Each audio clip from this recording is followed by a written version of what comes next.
በተለያየ ምክንያት ጥርሳችን ልክ እንደዚህ ቢሰበርብን ወይም ደግሞ ቢሸረፍብን የህክምና አማራጮቹ ምንድናቸው? መቼ ነው መነቀል ያለበት? መቼ ነው ተሞልቶ መዳን የሚችለውስ?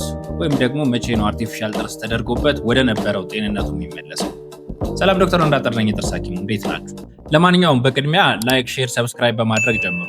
አንድ ሰው ጥርሱን ልክ እንደዚህ ወይም ደግሞ እንደዚህ እንዲሸረፍበት ከሚያደርጉ ነገሮች በእኛ ሀገር በተለይ አደጋ አንድ፣ ሁለተኛው ነገር ደግሞ የጥርስ ንጽህና ጉድለት ሲሆን የጥርስ ንጽህና ጉድለት ሲኖር ጥርሳችን የሚሸረፍበት ዋነኛው ምክንያት መቦርቦር ይጀምራል። ከዛ ስንጠቀምበት እየቆየ እየተሸረፈ ይመጣል።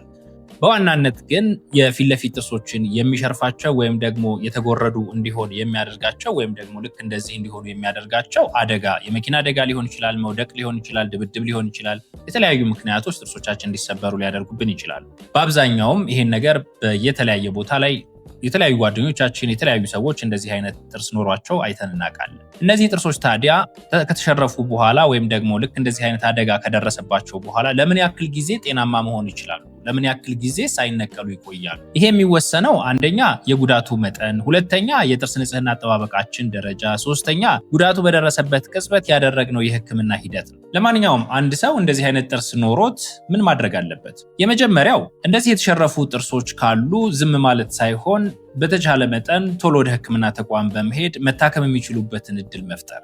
መታከም የሚችሉበት እድል መቼ ነው? የመጀመሪያው ከተጎዱ በኋላ ብዙም ሳይቆዩ ስራቸው ላይ ኢንፌክሽን ሳይፈጠር መግል ሳይዙ ቶሎ መታከም ቢችሉ የስር ህክምና የሚሆን የትኛውም አይነት የጥርስ ህክምና ተደርጎላቸው መዳን ይችላሉ። ከኛ ጋር እንዲኖሩ ማድረግ፣ በተለያዩ የህክምና ሂደቶችም እንዲጠነክሩ ማድረግ ይቻላል። በሁለተኛነት የተጎዱት ጥርሶች ወይም የተሰበረው ጥርስ፣ የተሸረፈው ጥርስ ስሩ ሳይጎዳ፣ ለምሳሌ አንድ የተሸረፈ ጥርስ ለመጀመሪያ ጊዜ ላይ የህመም ስሜት ለቀዝቃዛውም ለጣፋጩም ነገር የህመም ስሜት ያመጣል። ቀናትን፣ ወራትን፣ ዓመታትን እየደጋገሙ በሚመጡበት ሰዓት ላይ ለጊዜው ህመሙ የቆመው ጥርስ በተሸረፈው ቦታ ላይ ወደ ውስጥ እየገባ ወይም ደግሞ አፋችን ውስጥ ያሉ ጎጂ ባክቴሪያዎች በጥርሱ ውስጥ እየገቡ ስሩ ላይ መግል እንዲቋጠር፣ ይሄ መግል ደግሞ ሄደት መጣ የሚል ኢንፌክሽን እንዲፈጠርና ይሄ ኢንፌክሽን ደግሞ እየተስፋፋ ጥርሶቹን አቅፎ የያዘውን የድድ አጥንት እየጎዳው የሚመጣበት ጊዜ ይመጣል።